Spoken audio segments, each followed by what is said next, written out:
About a week ago, my 39F family ordered Chinese food for delivery. When the delivery driver came to the door, my daughter, 16F, was taking the cat upstairs to put in her room because he always tries to eat the food. My son, 13M, loudly says, "Make sure to hide the cat from the Chinese guy," as I am at the door getting the food from the Chinese delivery driver. He very obviously heard what my son said and was upset by it. I quickly apologized and took the food. I told my son that racist jokes were completely unacceptable and very wrong, and he refused to admit that he was in the wrong. So later that night, I forced my son to write a sincere apology to the delivery driver.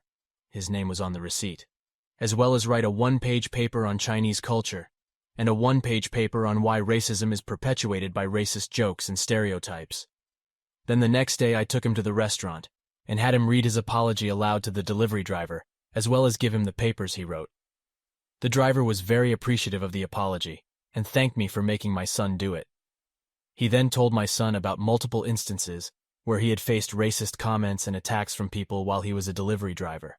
That night my husband, 43M, and I got into an argument about me making our son do this.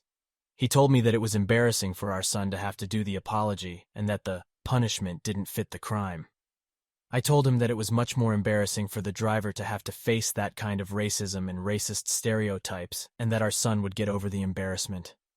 I do not condone any kind of hateful thinking in my house, and the fact that my son said that embarrassed me as well.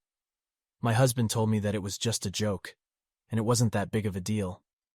I feel like I might have overreacted some, but I think it's important to help my son understand how what he said was wrong and hurtful.